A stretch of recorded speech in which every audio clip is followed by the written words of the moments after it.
Tayo po mga kapatid, sa ilang sandali dadako po sa preaching ng God's Word. Ito po ay napakahalaga sa atin at tayo po ay nasa bahagi pa rin po na ating Diyos muna sa lahat, ating pong pagkatipon sa pananahuli ngayong 2015. At gaya po ng sinasabi natin tuwing meron tayong revival meetings, ay ang ating filosofiya ay para ma-revive tayo, kailangan natin ang salita ng Panginoon. Ang salita ng Panginoon ay sakdal na nagpapanahuli ng kaluluwa, sabi ng awit, Kabanata 11, talata 7. At ang kailangan natin ay salita ng Panginoon. At gaya na sinasabi rin natin, marami na ikinig ng God's Word pero hindi nagbabago ang buhay. Ang mananampalataya, nakikinig ng God's Word, pero parang hindi sila naapektuhan nito. Ang dahilan po niya, kailangan po natin ng pangunawa ng Panginoon sa kanyang salita. At pangalawa, kailangan tayong may pagkapasya na kung ano mo po yung mapakinggan natin, kung galing sa salita ng Panginoon, tayo po ay susunod. So,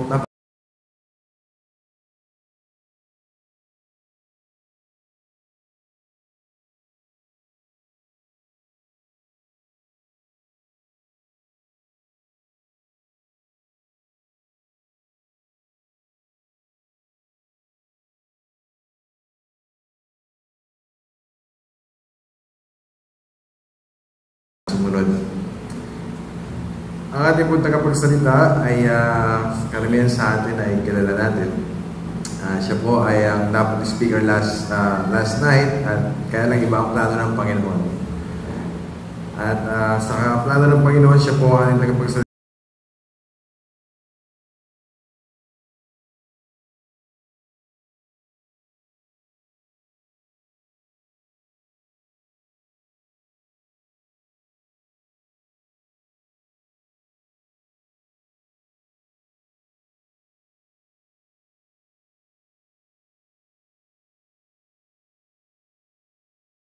Isang taon po na yan ay 14 po ay ginugol dito po sa Iglesia ng Panginoon Diyos sa kabilang ilog.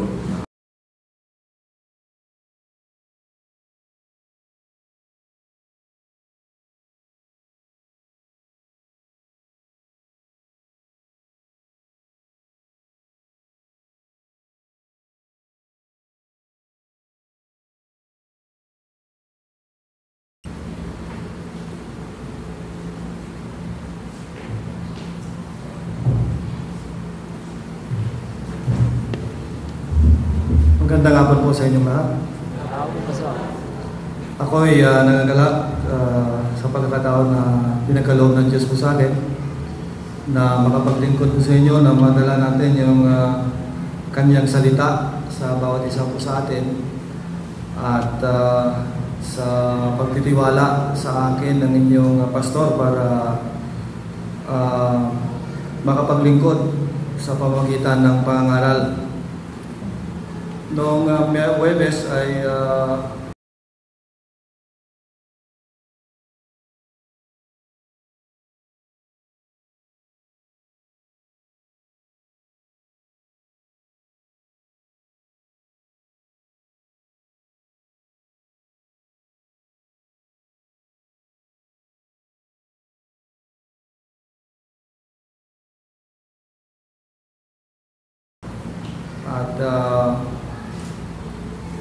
yung aking karga po ay mga lahat kami mga 18 sa van, yung urban. Tapos sa kay Brother dito po ay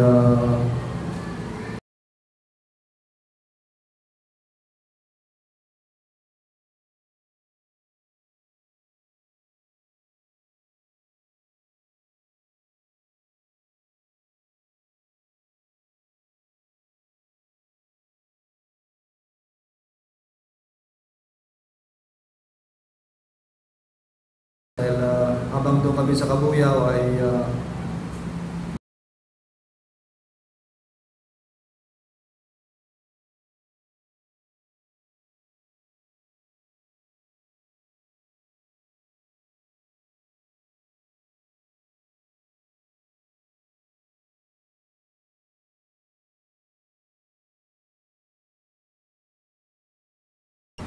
buti lang hindi ko binigla. Kung binigla ko baka ganyan, 3.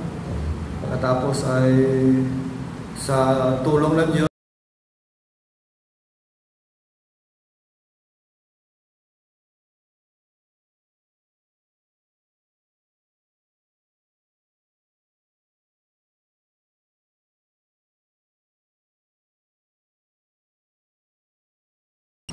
at yung dalawang sasakyan ay nadamay sa awa ng Diyos.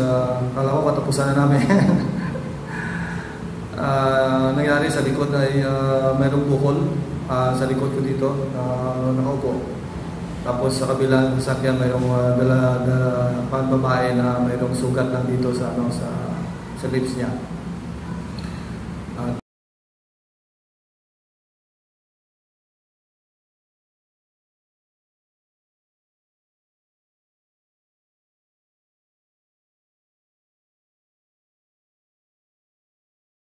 Ay na-damage at para yun lang pasalamat ko sa Panginoon.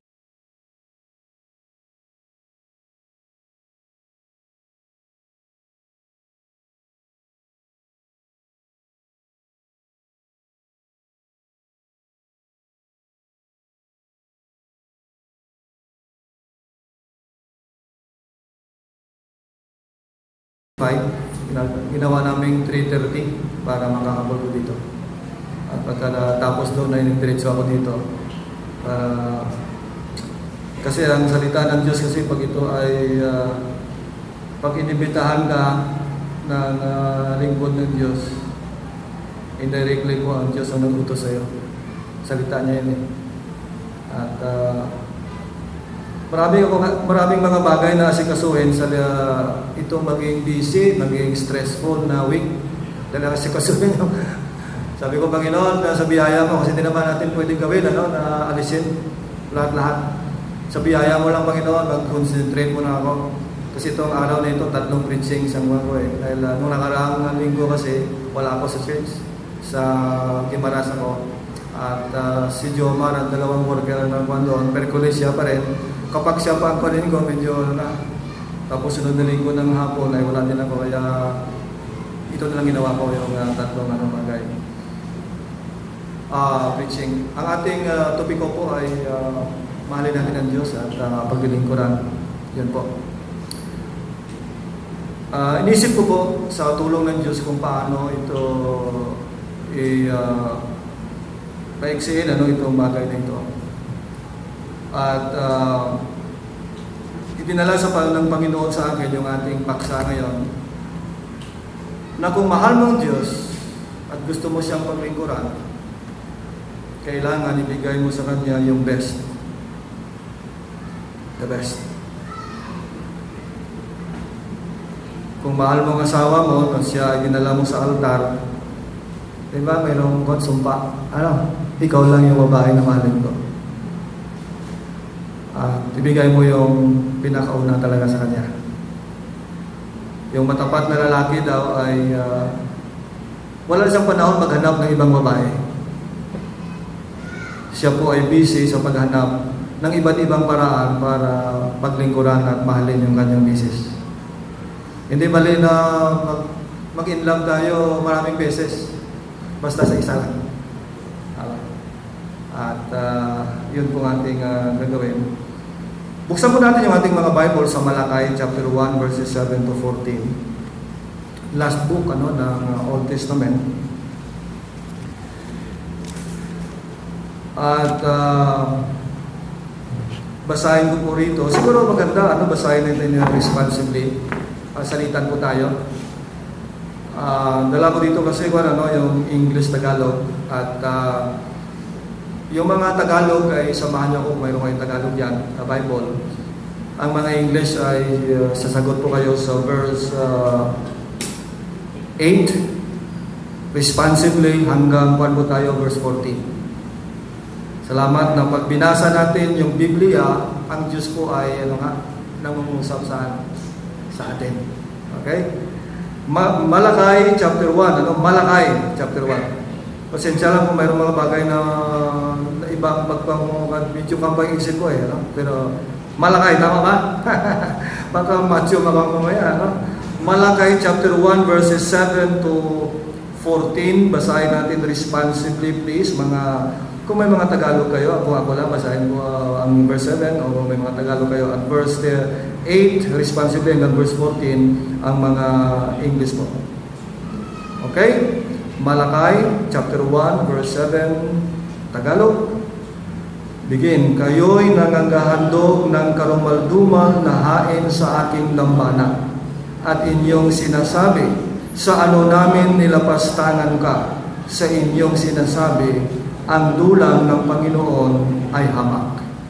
And if you offer the blind sacrifice, is it not evil? If you offer the lame sick, is it not evil? Offer it not to offer it.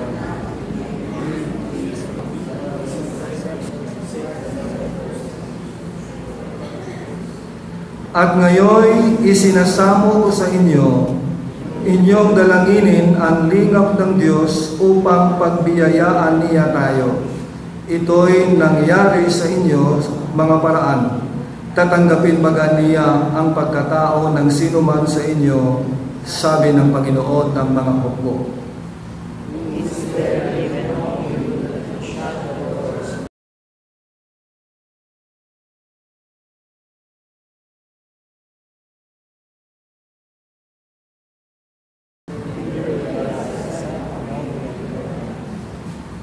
Sapagkat mula sa sinisikatan ng araw hanggang sa nilulubugan niyaon, magiging dakila ang aking pangalan sa mga hintil, at sa bawat dako ay paghandugan ng kamangyan ng aking pangalan, at ng dalisay na handog, sapagkat ang aking pangalan ay magiging dakila sa gitna ng mga hintil, sabi ng Panginoon ng mga hukbo.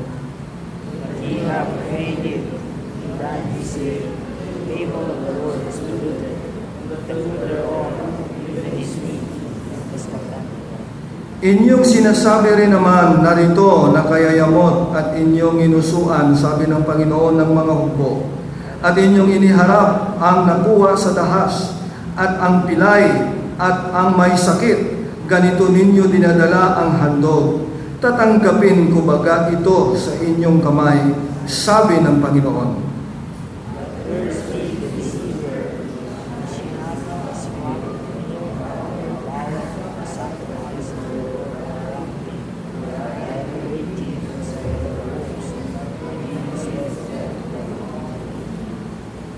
Pagpalain ng Diyos yung kanyang mga salita. Manalangin muna tayo. Dakilang Diyos, sa malamin na banal at makapangyarihan sa lahat, narito kami sa iyong banal na harapan. Aming kinikilala ikaw na Diyos na makapangyarihan sa lahat. Almighty, Sovereign God. Walang bagay na imposible mo sa iyo. Kahit saan dako ay naroon ka.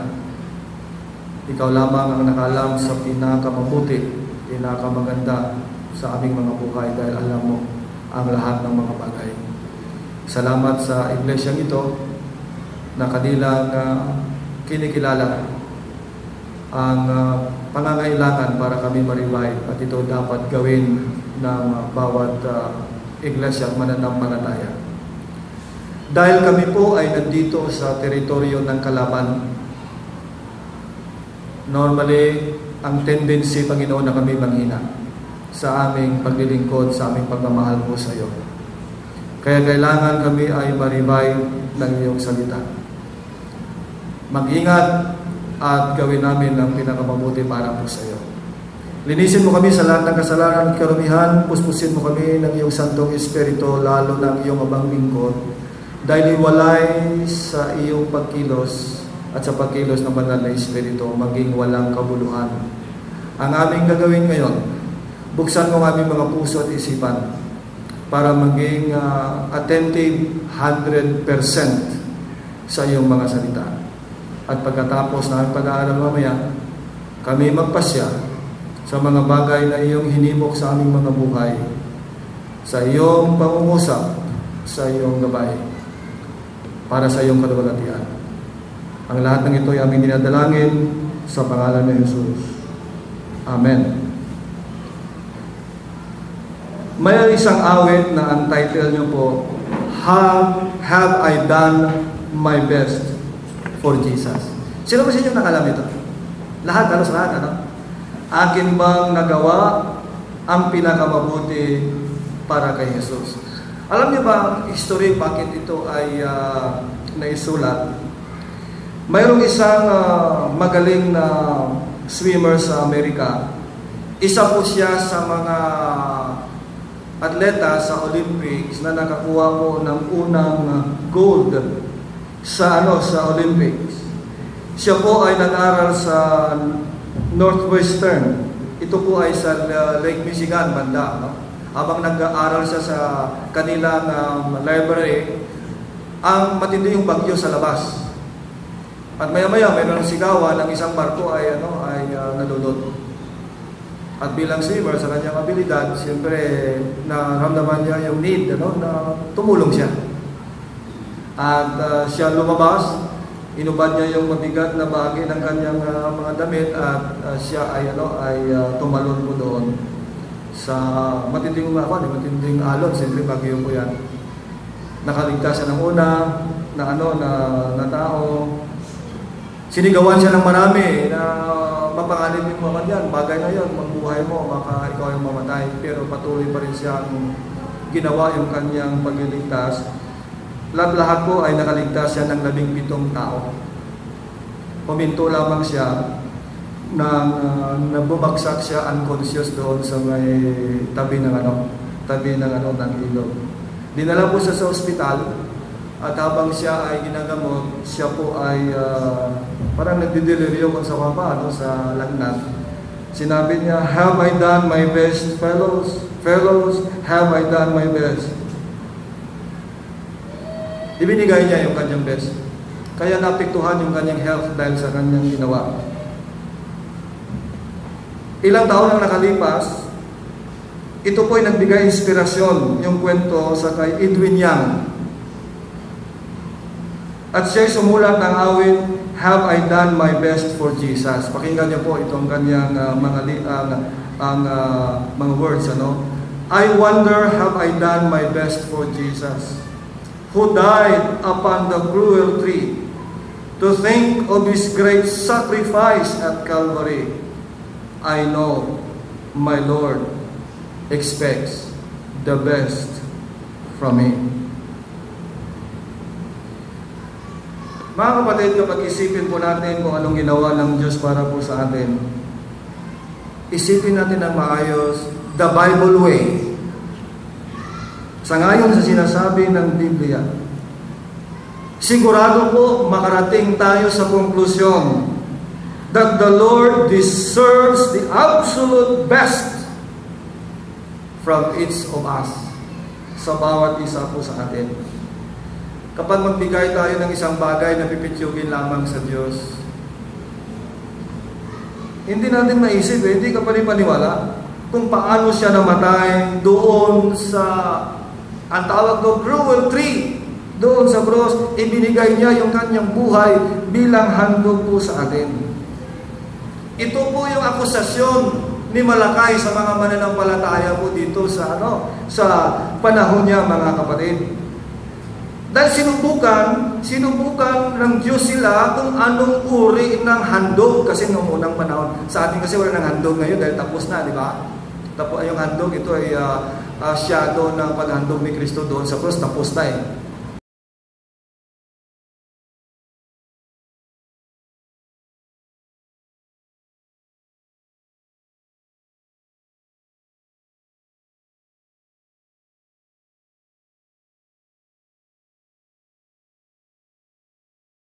Paglingkuran, kailangan paglingkuran natin sa ayon kung sino siya at ano ang inaasahan niyo po sa ating mga buhay. Dahil una-una, sa akusasyon ni Malakay po sa kanila, makita po natin, number 1, yung mga handog na karumal-dumal sa Panginoon. Ito yung mga handog na hindi katanggap-tanggap. Kung sa ating panahon ngayon, hindi lamang na naglilingkod po tayo, kundi anong klaseng paglilingkod, anong motivation mayroon tayo, anong attitude mayroon po tayo. Mayroong pagkakaiba ba ito sa paglilingkod natin sa tao at sa Kanya? Dahil siya Diyos di ba? Kung tingnan natin sa verse 7 sa ating mga Bible sa Tagalog, sabi niya, kayo'y nanganghandog ng karumal-dumal na hain sa ating dambana. At inyong sinasabi sa ano namin nilapastangan ka. Sa inyong sinasabi, ang dulang ng Panginoon ay ano daw? Ay hamak. Ngayon kung basahin natin sa English yon, makita natin yung mga words yun na bread, tinapay, at yung table, mga kapatid. Unawain natin, tingnan nyo yung mga Bibles, na ang bread yan, ito ay nagsasabi ng animal sacrifice na inihandog sa Diyos. Yung table dito, ito ay nagsasabi sa brazen altar, on which this sacrifice were offered. At sabi ng Biblia, sila ay polluted. Ibig sabihin sila ay marumi. Sabi ng Diyos, kayo'y naghahandog sa akin na banal, malinis at walang kasalanan ng Diyos ng isang handog na hindi karapat-dapat para po sa akin. Bakit? Kasi sa panlabas na bagay, mayroong panlabas na paglapasangan.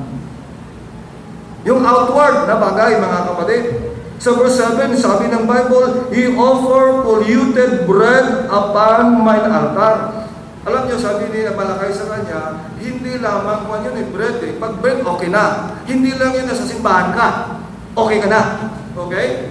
Anong oras ka ba dumating? Ano bang preparation ng iyong ginawa para ikaw ay sumamba sa Panginoon? At sa paggawa mo nito, ano ang motibo? May mga paraan, may mga sistema, ang gusto ng Diyos.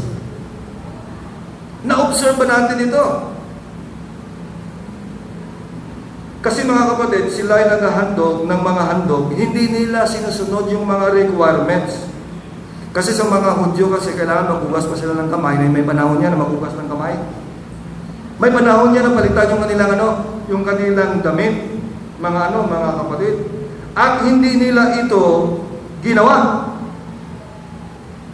Kaya dahil sa kanilang paggawa, sila po ay nag-rebuild laban sa Diyos. Kahit ano pa ka seryoso tayo, ano ka sincero tayo, sa paggawa ng gawain ng Diyos, kung hindi natin ginawa sang-ayon sa kanyang pamantayan, magagalit ang Diyos sa atin. Nalala niyo si Uza, di ba? Yung habang nilagay nila sa cart yung yung Ark of Covenant.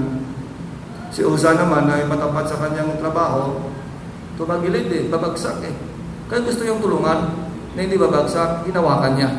Anong ginawa? Parang pinantay siya ng Diyos. Nagalit ngayon si David, bakit noon pinito ganyan? Seryoso naman ang tao, gusto niya maglingkod. Sabi ng Panginoon, nalimutan niyo ba na sabi ko sa inyo, ito yung gawin, sino ang gagawa, sino ang papasan, paano dalhin ito? Nilabag niyo ang aking Beloved, ito yung mga bagay na ito yung napaghalaga. Dahil hindi sila nag-ingat. Pero kapatid, kasi mayroong paggawaan ng mga bed, mga lumber, yung aking yung kapatid, gumagawa siya ng mapintuan yan, at mesa, pati ito. Meron siyang gamit na pang-carving. Ang isa ko mga kapatid, siya ang gumawa. Dapat daw kapag nag-carve ka ng isang kahoy na yan, kung ano kakapal yan, ganyan din ang usli ng blade. Ang ginawa niya hindi sinunod. Mas makapra, so higit sa sukat ng kahoy na kanyang nilagay, ang blade, ano lang nangyari? Naputol. Ngayon ang tanong ganito,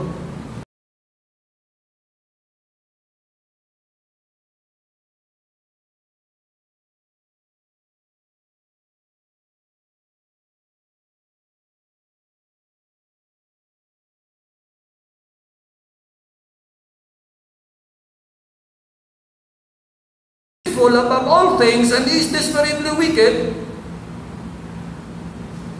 Diba sabi ng Biblia, kapag tayo ay maghandog, pupunta tayo sa church para maghandog ng ating paglilingkod. Habang pupunta ka doon, naalala mo na mayroong kang kapatid na nasaktan o mayroong masama ng loob ng iyong kapatid.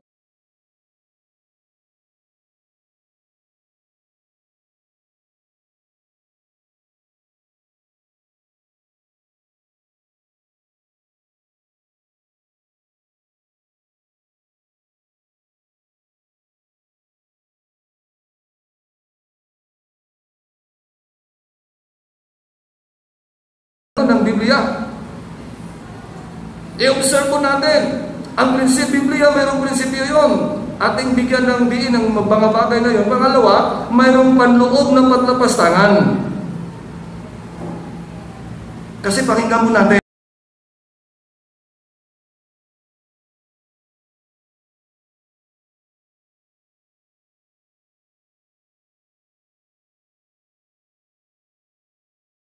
Ang puso natin, lalabas yun sa ating pananalita at sa ating mga gawa. For out of the abundance of the heart, the mouth, Kaya sa paglapit natin sa Diyos, hindi lamang yung palabas na maayos yung damit natin, matagal tayo sa salamin, kailangan yung puso natin, mayroong preparation.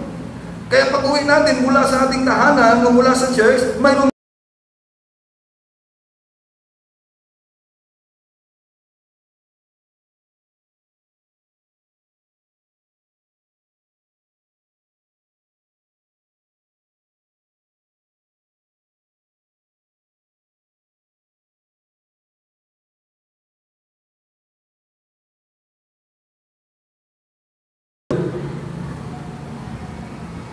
alam niyo, ang Diyos tama siya dahil alam niya yung puso natin. Diba? Alam niya. Ito ang nangyayari dito, mga kapatid. Our actions, yung ating mga ginagawa, ito po nanggagaling sa ating mga attitude, mga kapatid. Halimbawa, bigyan ko po kayo ganito, Ano ang ating attitude sa tahanan ng Diyos? Sa mga Kristiyano na umattend lang sa umaga, sa hapon hindi na. Hindi nakaunawa yon sa tinatawag na Lord's Day. Ang linggo, tinatawag yun na Lord's Day, hindi Lord's Half Day. Beloved. Ang iba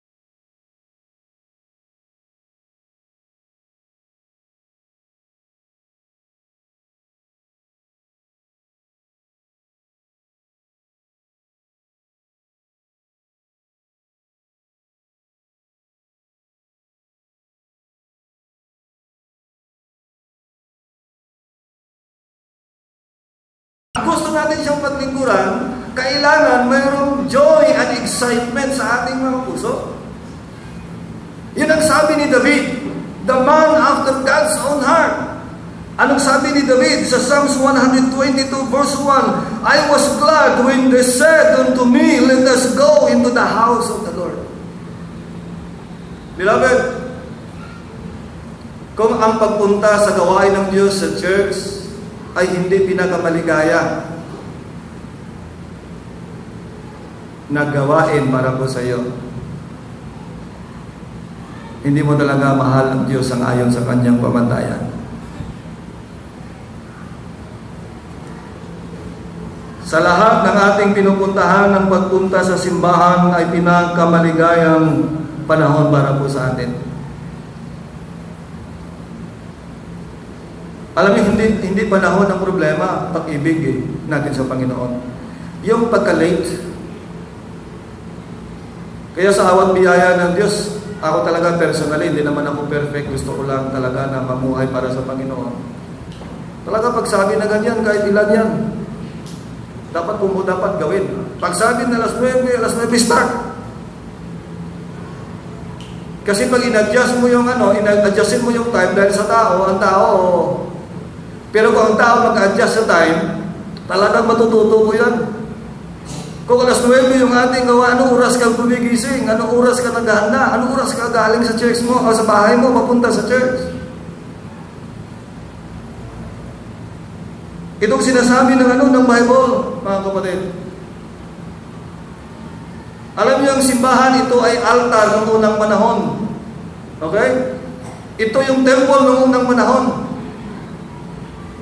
Si Abraham, si Noah, sa kanilang mga buhay, pag sila ay lumayo sa Diyos, dahil lumayo sila sa altar, kapag sila ay bumalik sa Diyos, altar ka agad yung kanilang iniisip, mga kapatid.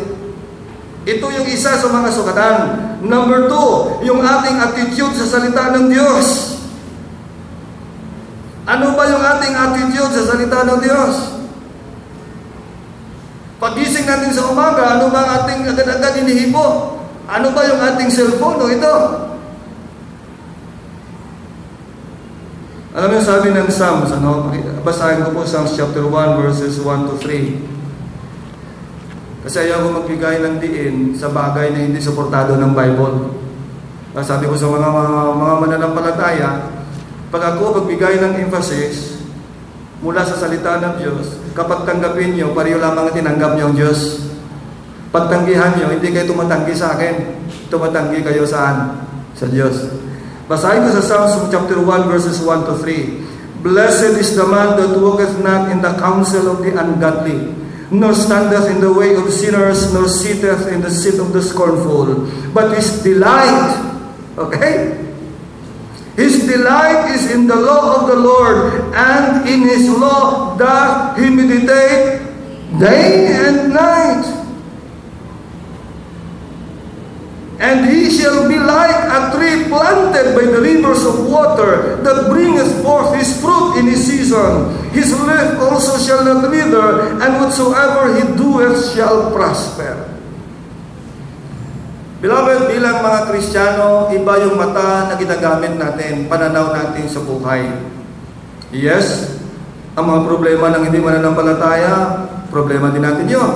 Naghanap po tayo ng trabaho, naghanap po tayo ng pagkain araw-araw, di ba? Gumagastos tayo sa ating mga anak, mga ganito po yun. Pero ang maganda sa atin, kinukuha natin yung lakas natin, yung pinanggalingan natin, iba po sa kanila. Makikita natin dito mga kapatid, sa binasa natin bago pa lamang, ng isang blessed, pinagpala na tao, isang tao na ang kanyang patutuo ay maganda, ay isang tao na mayroon siyang disiplina sa kanyang buhay. Alam niyo ba kung ano kalayo ang distansya ng disciple sa discipline? Nakuha niyo ba? Anong kalayo yung salitang disciple na gusto ng Diyos maging tayo? Di ba sabi ng Great Commission, go and make church members, yan ba? Hindi po. Hindi siya nagsabi, go and make Christians. Hindi po. Hindi ko sinasabi na mali po yun. Maganda yun, na ikaw Kristiyano, ikaw membro ng church. Pero yung produkto na gusto ng Diyos na ma-produce sa buhay ng mananampalataya, yung disciple. Kasi yung disciple, isa sa mga dahilan, yung mga disiplinado yun.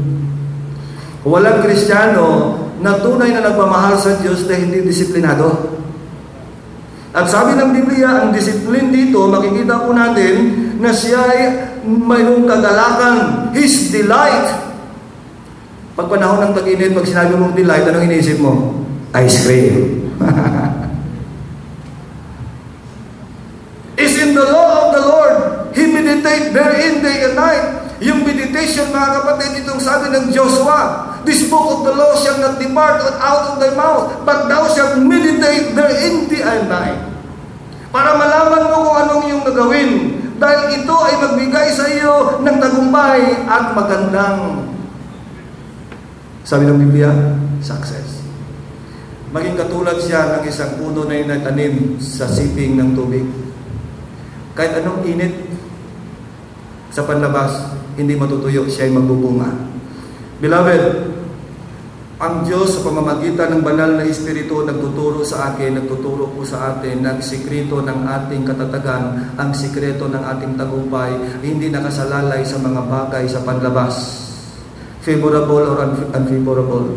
Hindi nakasalalay sa mga material na bagay na nasa atin. Ito'y nakasalalay sa disiplina natin at relasyon sa salita ng Diyos. Kung mayroon po tayong disiplina araw-araw, sabi ng Biblia, day and night, sabi niya dito, yung salita ng Diyos na ating pinagbulay-bulayan.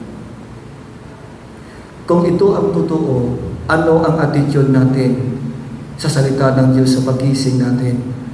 Ano ang attitude natin kapag ang pastor natin ay nangangaral ng salita ng Diyos? Ano ang posisyon ng puso po natin, mga kapatid? Alam niyo, sa paglilingkod ng Diyos, sa paglilingkod sa Diyos, mahalaga po yun. Pero alam niyo po, kung anong nasa loob, yan ang lumalabas. Kung sino tayo, mag-iingat, yun ang lalabas tayo. Ganito po. Kailangan kung sino muna tayo. At walang iba na makagawa dito, kundi ang salita ng Diyos. Walang revival hanggat mayroon tayong tamang pananaw sa kahalagahan po ng salita ng Diyos. our attitude to the service of God. May mga tao na sinasabi, I would get involved if I had time. Actually, ang problema hindi yung yung availability ng time. It is, beloved, sa paggawa ng pagkahanda natin para po sa Panginoon. Tandaan po natin na ang Diyos tumitingin sa puso una-una. Dahil alam ng Diyos, kapag ang kanyang puso ng isang mananampalataya ay tama, lalabas lang ito. Isang araw, nung si Kristo Jesus po ay nabuhay na maguli, gusto niya ibalik. Kasi si Pedro kasi kailangan ma-revive. Ito yung damdamin ko, ito din yung damdamin natin, kailangan natin ma-revive. But 3 times, Peter denied the Lord Jesus Christ. Iniwan siya. Hindi niya daw kilala si Kristo. Ayun, nangyari, nung nangisda itong mga isda na ito, ang Panginoon naman ay doon sa dalampasigan, tapos nagluto siya ng pagkain. Wala silang kuha buong gabi. Pero nakahanda yung pagkain, pinakain muna sila. Masarap sa Panginoon, Bago niya tayo pagalitan, bago pakainin muna tayo. Diba? Kahit ganito tayo, pinagpala tayo ng Diyos, how much more kapag tayo matapat talaga sa Kanya, Tapos tinawag si Pedro, doon sila nag-usap. Hindi sinabi kay Pedro na, Pedro, bakit iniwan mo ako sa ere? Bakit mo ako ganito? Ano ba nangyari? Hindi yan sinabi Talagang tinumbok niya yung The heart of the problem is the heart. Peter, lovest thou me more than this? Alam niyo, sa buhay ko po ay gusto kong pagka ako may problema sa buhay ko, gusto kong ituro sa iba. Marami ko tayo dahilan, di ba? Marami tayong dahilan. Pero totoo yun, sabi ng saying, kapag gusto, maraming paraan yun. Pag ayaw, maraming dahilan talaga. Yung problema talaga, pag-ibig natin sa Diyos. Pag-ibig talaga.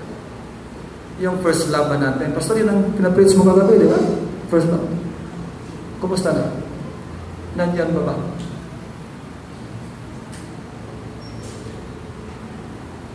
Paglilingkod, they were not giving their best. Ito ang nangyari. Kung mahal natin ang Diyos, gusto natin yung paglingkuran, bigay natin yung best natin. Pangalawa, hindi lamang yung kanilang handog po ay karumal-dumal. Ito yung mga handog that were rejected by the Lord. Rejected.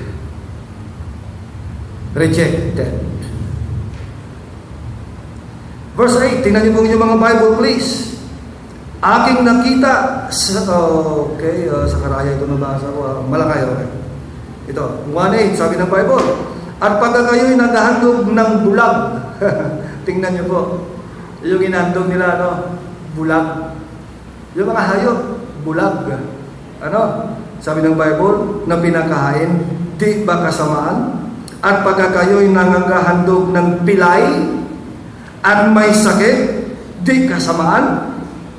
Iharap mo sa iyong tagapamahala, kalulugdan ka baga niya o tatanggapin baga niya ang iyong pagkatao, sabi ng Panginoon ng mga hukbo.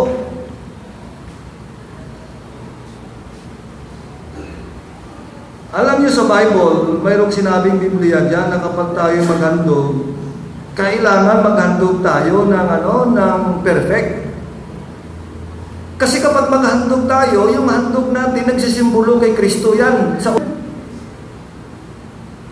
Kailangan yun, unblemished, perfect yun. Dahil ito'y naglalarawan ng isang perfect na tagapagligtas, the Lamb of God that shall take the sins of the world. Sa atin ngayon, ang handog natin, yung sarili natin, yung paglilingkod po natin.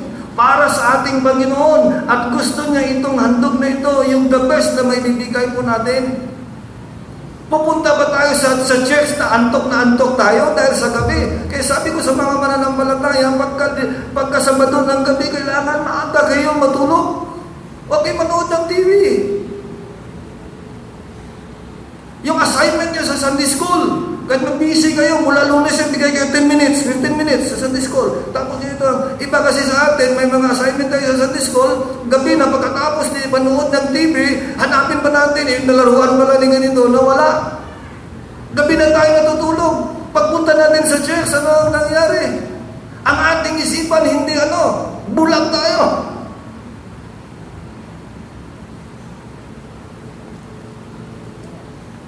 Hindi ako nagsasabi dito tungkol sa tao, ha? Sinasabi ko dito, yung handog para sa Diyos. The Kings of Kings and Lord of Lords. Our Creator, our Redeemer, our great God, beloved. Punta kayo sa inyong mga trabaho. Punta kayo. Ang tanong ko sa inyo ganito, saan kayo natatakot? Malate sa church o malate sa opisina?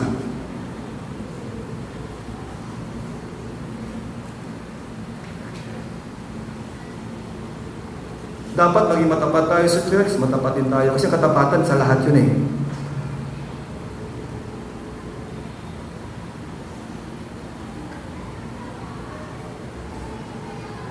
Kung may appointment tayo sa pinakamataas na tao, halimbawa kay Pinoy, dala tayo, halimbawa sa amin kasi, sa Guimaras, Mangga hindi lang ako madala ng marami, malaki bayad sa wala na. Magdala ako ng mangga na may damage. Si Mrs. nga, pag mayroon, nagreklamo Mrs. ko pa yun. Ano pa kaya yung Beloved, itong sinasabi ng Biblia po sa atin. Panahon ito na ating evaluate yung ating paglilingkod sa Diyos. And I believe, sabi ko sa mga mananampalataya doon sa Unity Baptist Church, mananampalataya doon sa amin, nilagpilid ako sa church po namin, kung gawin po natin ito, this church will never be the same again. Marami kasi tayong marami tayong mga abala sa buhay. Tandaan po natin, life is not a destination. Life is a journey. Lahat sa buhay na ito, daanan natin yan. Hindi tayo manatili dito. Ang journey natin patungo sa Holy City. May kaligtasan tayo. Tayo ay titira sa lugar na wala nang iyakan, wala nang kamatayan, wala nang problema. But beloved, hindi yan lahat sa mga bagay na yan, hindi lang yan. Tayo harap sa Diyos, sa judgment seat of Christ. Kung paano tayo naglingkod sa Diyos, kung paano natin siya pinaglingkuran, kung paano tayo siya sinamba, kung ginamit natin yung ating time, yung ating talent, yung ating treasure, beloved. At sabi ng isang awit, only one life, so soon it will pass. Only what's done for Christ will last. Pastor, paano ko ilagay doon? Saan papasok yung trabaho ko, yung hanapbuhay ko, yung mga tinatangkilik ko? Isa lang sagot doon. Mga bagay na yan, just to cover expenses. Malinaw ba? Trabaho mo, mga tinatangkilik mo, gamitin yan para igastusin. Sa only one life so soon, it will pass. Only what's done for Christ will last. A prayer that would be denied by God. Ang panalangin na itatakwil ng Diyos. Pastor, malakas naman ako manalangin. Humingi, Alam mo, may mga tao na kilala ko, magaling humingi. Ang tawag ko sa kanila, may healing power. Healing power.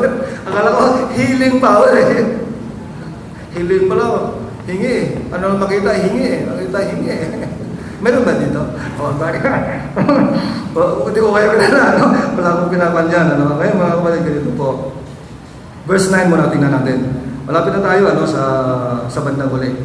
Ayok na hindi ako sumubra, baka hindi na ako makabalik dito. Okay, verse 9. Malakay chapter 1 verse 9. At ngayon sinasamo ko sa inyo, inyong dalanginin ang lingap ng Diyos upang pagbiyayaan niya tayo. Ito'y nangyari sa inyong mga paraan. Inyong paraan. Take note sa phrase na yun, inyong paraan. Okay? Sabi niya dito, tatanggapin baga niya ang pagkatao ng sino man sa inyo, sabi ng Panginoon, ng mga mga hukbo. Alam niyo ang nakakaya minsan sa Diyos, na gusto natin ibigay ng Diyos yung best niya, pinaka-best ibigay sa atin. Pero inandong natin bulag. Gusto natin yung mga blessings, pero yung ating buhay hindi naman tama. Yung ating quiet time, yung ating paglilingkod, yung involvement natin sa church, hindi naman maganda. Alam niyo, yung mga Kristiyano lamang na karapat-dapat sa mga best, God's best, yung mga Kristiyano na nagawin, have I done my best for Jesus? Ganun pa man, mabait pa rin ang Diyos sa buhay natin, mga kapatid. Parang sinasabi niya, why do we think that we can do anything we want and live always we please? Anyway we please. Basahin ko, ulit. Why do we think that we can do anything we want and live anyway we please and think that God is going to overlook it all and bless us as if nothing was wrong and everything was right? Iniisip kasi natin madalas na magawa natin lahat ng bagay na gusto natin at mamuhay tayo ng anumang uri ng pamumuhay na depende sa ating kasiyahan, at iniisip natin na ang Diyos, hindi titingnan ng Diyos yan. Understanding ang Diyos at tayo ay pagpalain na para bagang walang mali sa ating buhay at lahat ay tama. Alam niyo, dumating yung time na ang Diyos nagsabi, na parang sinabi niya, kung ganyan malang paglilingkod mo, huwag ka nang pumunta sa church. Okay, hindi ko sinasabi na huwag kayong pumunta. Solusyon yan sa problema. Pero ang punto ko dito, kapag pumunta tayo, ibigay natin yung pinaka-best. Kasi pag pumunta tayo doon, na hindi naman tayo, may galit sa puso natin, may kasalanan din, hindi natin naayos, hindi, punta tayo sa church, ganyan po tayo, o ano po tayo, walang counted yan sa, anong ibig sabihin dito? Pakinggan niyo po. Sabi ng Diyos, I will reject that which is not your best. Ang best mo, sa pamantayan ng tao, maybe hindi pareho sa best nito. Pero alam ng Diyos yung kakayahan na ibinigay ng Diyos sa atin lahat. But beloved, I would like to tell you with all love and concern, ang sabi ng Diyos dito, I will reject that which is not your best. Pastor, baka gawa mo lang yun. Alam mo sabi ng Biblia? Love your God with all your heart, with all your soul, with all your mind, with all your, ano sabi ng Bible? Your strength. Mahalin ng Diyos, paglingkuran siya. Isa pang bagay bago tayo magbukas. Alam mo, ang Diyos natin ay isang mapanibughuing Diyos. Iyon ang nakakalimutan natin. He is a jealous God. Hindi naman siya pareho sa sobrang asawang babae na pag sumakay sa jeep, sa silang mag-asawa, may umakyat na magandang babae tapos tumingin lang yung mister niya na ganyan lang, galit agad, inaway agad. Dahil gusto niya siya sa kanya lang nakatingin. Ang ibig sabihin ito ay divine na karakteristik, mga kapatid ng Diyos. Ang Diyos natin ayaw niya na maging number 2 siya sa buhay mo natin. Tandaan po natin yan. Gusto kong sabihin sa lahat ng mga misis dito, number 2 lang kayo sa buhay ng isang matapat at nagmamahal na lalaki sa iyong asawa mo sa Diyos. Dahil ang number 1 sa Kanya ay ang Diyos. At huwag mo tangkain na agawin yan. At huwag mo tangkain na hadlangan yon. Dahil kung ang Diyos number 1 sa kanyang buhay, vertically, sigurado yan, ikaw ang number 1, horizontally. Ang Diyos ay hindi tatanggap ng sermon ko kapag hindi ko pinag-aralan. Kung hindi ko na-prepare ito ng maayos, hindi tatanggapin ng Diyos. Yung Sunday school lesson na tinuturo mo, na hindi mo pinag-isipan, iningatan, pinuno ng panalangin, inanda para maging acceptable sa Panginoon kapag hindi mo ginawa yun. Hindi ka nakatanggap yun. Ang mga awit na hindi na practice, hindi na rehearse, hindi na natutunan, o ito po ay hindi na pagandaan, tapos tawagin natin special number. How dare you naman? Special, ganyan. Yung posisyon mo bilang pastor, ang posisyon mo bilang deacon, ang posisyon mo bilang ganito, yan ang posisyon mo pero hindi mo tinutupad. Church member ka, meron kang pinangako na ibigay ko ang aking yung aking time, lahat ng gawain ng church, ako i-attend, magsuporta ako ng aking ikapo at offerings at sa mga ganito, ganyan, magbigay ako ng 1 oras bawat linggo para sa visitation. Nagawa ba natin yan, mga kapatid?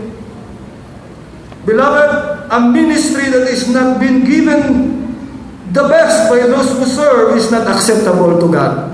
Tandaan po natin yan. And last, mag-close na po tayo. May mga handog na karumal-dumal, mga handog na tinanggihan ng Diyos. Tingnan natin sa bandang uli, offerings required for the Lord. Mga handog na hinihingi at iniutos ng Diyos. Verse 11, ito na yung katapusan natin main point, tapos mag-wrap up tayo bandang uli. Verse 11, anong sabi ng Bible po? Malakay, chapter 1, verse 11. Anong sabi ng Biblia po? Sapagkat mula sa sinisikatan ng araw hanggang sa nilulubugan niyaon, magiging dakila ang aking pangalan sa mga hintel, at sa bawat dako ay paghandugan ng kamangyan ng aking pangalan at ng dalisay na handog, sapagkat ang aking pangalan ay magiging dakila sa gitna ng mga hintil, sabi ng Panginoon ng ng mga hukbo. The name of our God is great. Great is the Lord, and greatly to be praised. Letter A, give God what He properly deserves. Ito para po sa Panginoon, ha? Pag magsweldo po tayo, meron tayong kita, meron talagang ito para sa Panginoon to. Dahil kung wala akong lakas, wala akong katulungan, hindi niya in-arrange yung mga mangyayari. Hindi ako pinili at alam ko na ang Diyos ang naglagay sa puso na ang deliver nito na ang aking produkto o ako tanggapin sa trabaho. Hindi ginawa yan, wala yun. Beloved,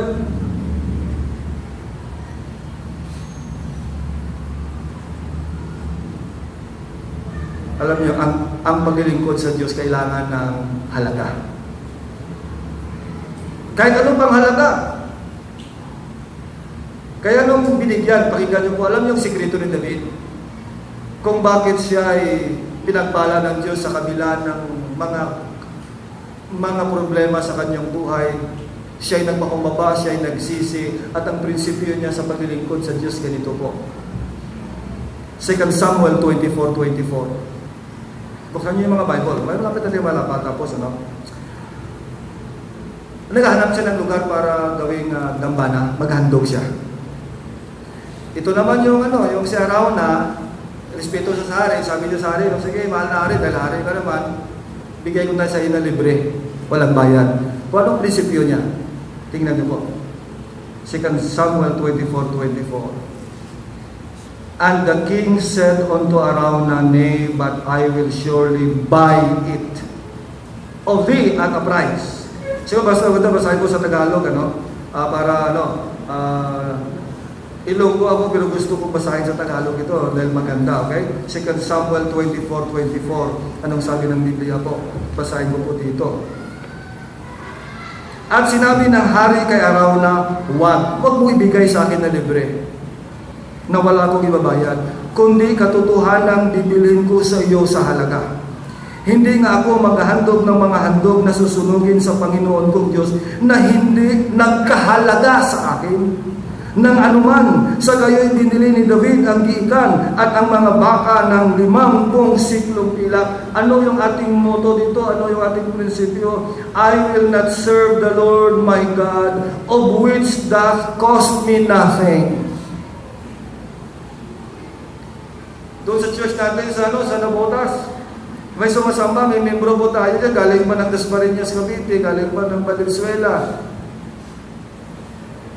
Ang iba na sumasamba, inaaway ng magulang, inaaway ng mga kaibigan, hinarangan ng mga kaibigan para pupunta sa mall, pupunta mag-picnic, pupunta sa excursion. Pero kanilang kanilang tinanggihan yon. Sila siguro pinagalitan. Sa pagpunta nila sa church, siguro matindi yung traffic, kailangan gumising sila ng madaling araw para makapunta lamang sa church. So what?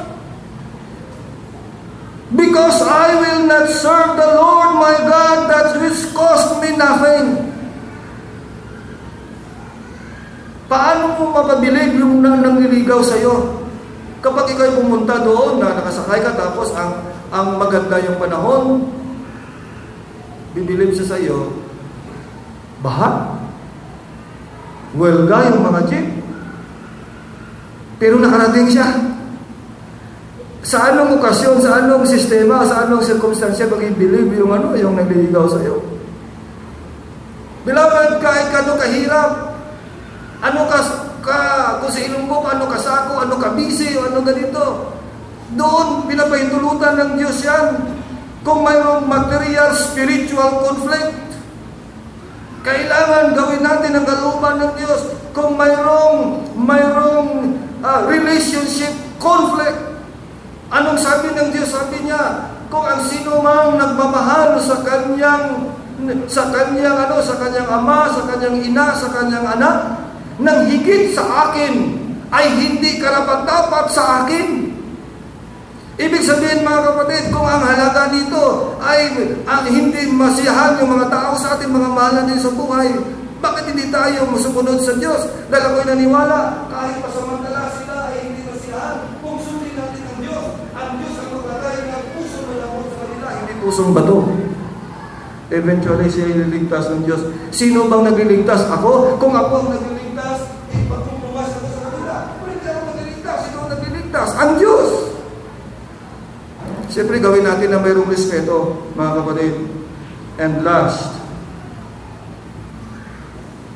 give God what we personally declare.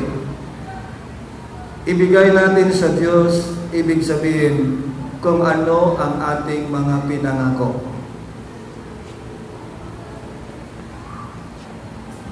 Ako meron akong sakit na GERD. Pasalamat ako sa isang kapatid dito na supplier ng gamot ko libre. Sabi ng doktor sa akin, pangalawang asawa mo na yan. Kaya dalawang lang asawa ko. Isa yung sakit. Hindi na maalis sa'yo yun. Pag may pressure, kaya kagabi talaga, madaling araw kanina, ang hangin talaga pressure talaga, pressure. Kung inatake ako na hindi ako makahinga, buong gabi hindi ko makatulog. Alam mo, makiat ako sa church, dahil si Lord Diba Church namin doon. Lumuhod ako doon sa may pulpito. Panginoon, bigyan mo pa ako ng isang buhay. O pagalingin mo ako. Ako'y maglingkod sa iyo, ibigay ko lahat para sa iyo. Kayo ba? Meron ba kayong pinangako sa Diyos?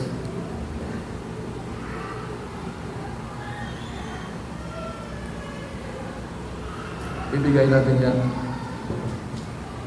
Kaya sabi ng verse 14, but curse to the deceiver. Maging madaraya tayo, which hath in his flock a male, and voweth and sacrifice unto the Lord a corrupt thing. For I am a great king, saith the Lord of hosts. My name is dreadful among the heathen.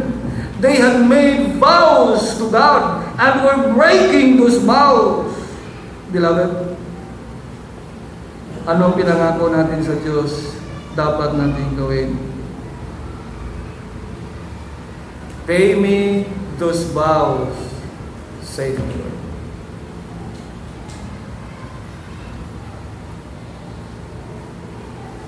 Have I done my best? Nagawa mo ba ang pinakamabuti, pinakamagaling para sa Diyos? Sa anong aspeto ng iyong buhay tayo nagkulang? Handa ka ba na isuko yan sa Diyos? Handa ka ba humingi ng tawad sa Diyos? Handa ka bang mangako sa Diyos? Panginoon, tulungan mo ako na anumang bagay na aking ihandog sa iyo, so to speak. Panahon, paglilingkod, o ano, siguraduhin ko na ito'y the best. Dahil ang ibinigay mo sa akin, yung best. Araw-araw, yung hamon, bago. They are new every morning. Great is thy faithfulness. Without the grace and mercy of God, wala na tayo ngayon. Ang iyong buhay sa ngayon, ebidensya ng awa at biyaya ng Diyos. Manalangin po tayo. In closing.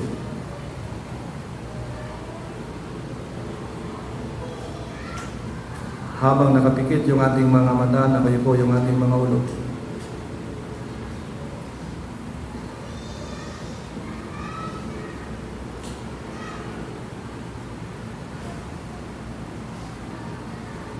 Paintulutan mo na ang Diyos ay kumilos sa iyong buhay. One of the purposes of preaching is to move men into action, na gumawa ng pasya. Ikaw lamang at ang Diyos sa iyong kinaupuan. Handa ka ba na sumunod? Tawagin ko si Pastor Abed para sa ating invitation.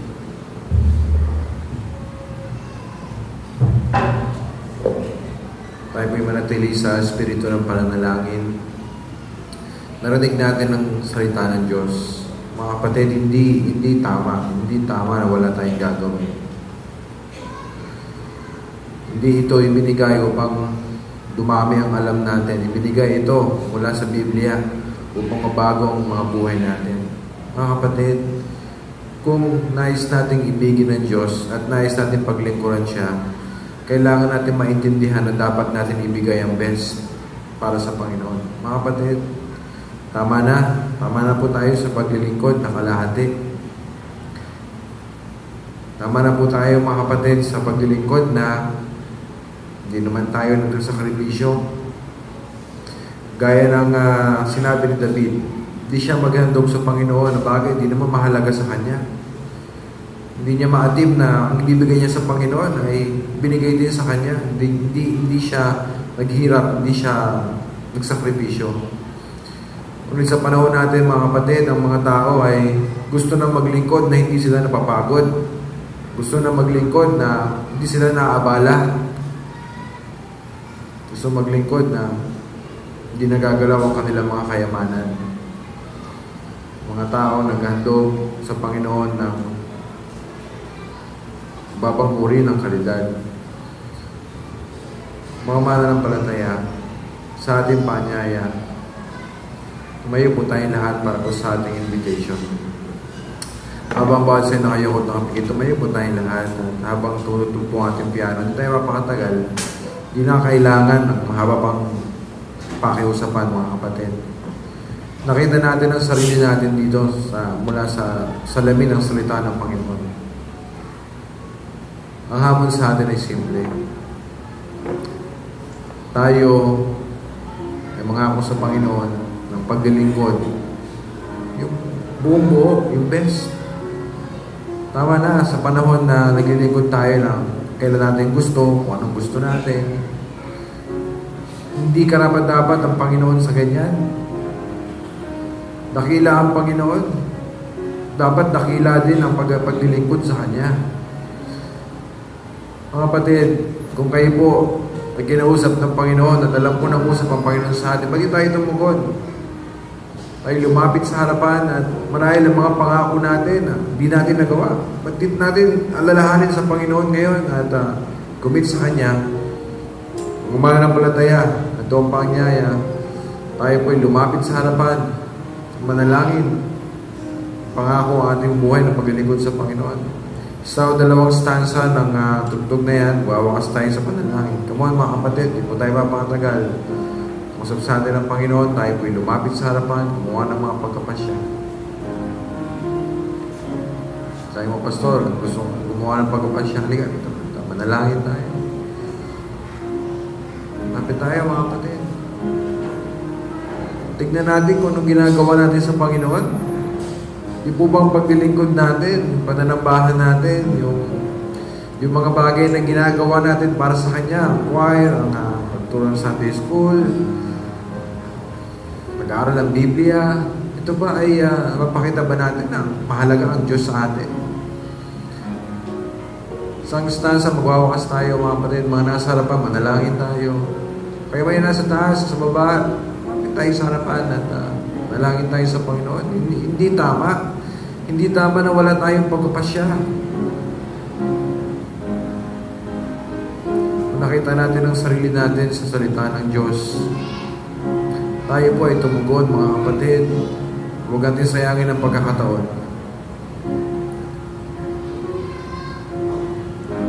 Sa harapan, patuloy po tayo manalangin. Commit ang ating sarili muli sa Panginoon.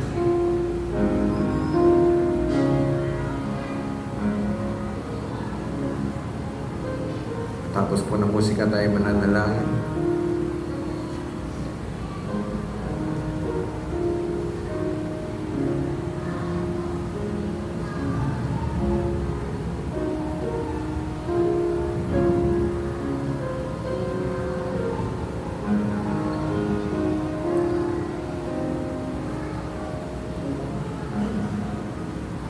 Dakilang Diyos, salamat po sa salita mo, Panginoon. Salamat, ito po ay tabak. Sumusukin.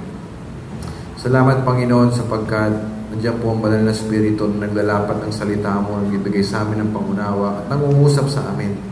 Salamat sa taong ginamit mo, Panginoon, upang ihatid ng mensahe. At dakilang Diyos, kami po ay dumudulog sa inyo bilang isang iglesia. Huwag naman mangyari, Panginoon Diyos, na ang mga paglilingkod namin ay hindi tugma sa Diyos naming pinaglilingkuran. Patawarin mo kami, Panginoon, sa mga pagkakataon na ang aming pong naihahandog sa iyo ay mga handog na insulto sa iyo. Tulungan mo kami, Panginoon Diyos, na mapangatawanan namin ang mga pagkapasya na ginagawa sa oras na ito. Narinig mo, Panginoon, ang panalangin ng mga anak mo. Nakikita mo ang puso namin para sa inyo. Tulungan mo kami, dakilang Diyos, na maging maalab kami sa paglilingkod sa inyo.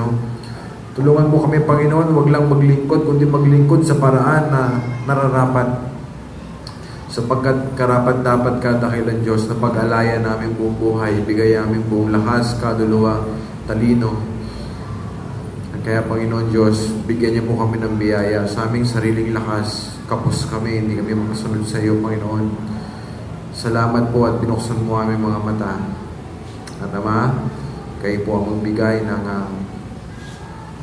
biyaya upang maging kalugod-lugod sa inyo ang aming buhay. Salamat, Panginoon, at ipinakita mo sa amin kung anong paglilingkod ang nararapat.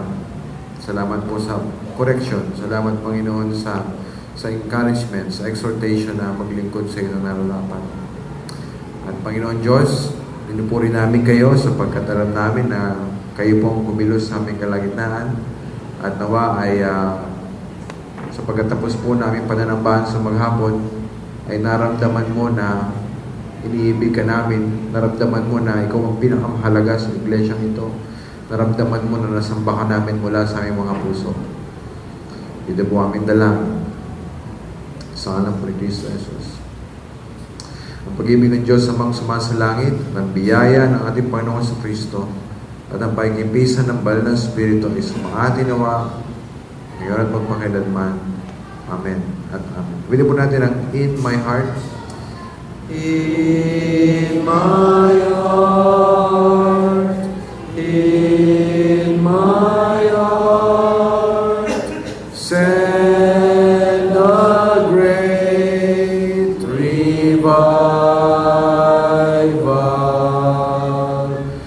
Teach me, Lord, to watch and pray, and to read my Bible. Amen. Magandang gabi po mga kapatid. At mamaya po